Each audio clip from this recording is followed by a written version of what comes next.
So best practice in land use for me is a project that's environmentally, socially, and economically sustainable.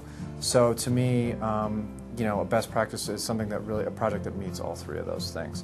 The Amherst qualifies because it was really, and I think is a great candidate for this, because it was really something that defined all three of those. We went into an area where not a lot of people had spent time in town or given any love to that part of town per se. We cleaned up a property that had a huge impact not only on that specific property and those residents, but the whole surrounding community. And we did it, and it was a financial success.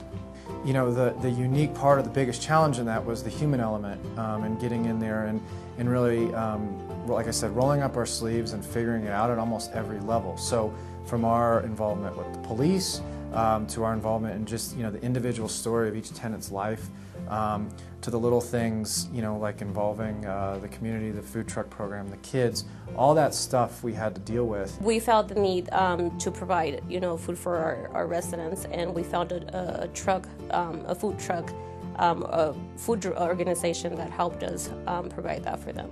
And they would come during the summer for breakfast and lunch and provide them that meal for all the children in the community. What we found quickly is when a property hasn't received any love or any attention from the owner or the manager, the police will kind of give it the same treatment. They'll do, for better or worse, kind of the bare minimum. They'll respond to service calls, things like that. And so it takes a real level of commitment from the owner or manager to get in there and show the police that you're serious about turning the place around, which is really what we had to do. So we had to build the trust of not only the good residents, but the police as well. So, for example, we had a weekly standing breakfast with a police officer who was the beat officer and who was really responsible for the Amherst.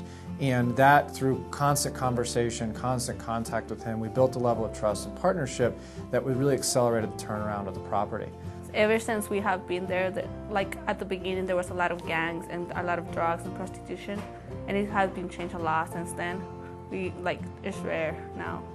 So, and also, if we had any problem, we could go to the manager and talk to her, and she'll do it as soon as they could. And also, the building is more clean than before, because at the beginning, once they got it, it was like a mess.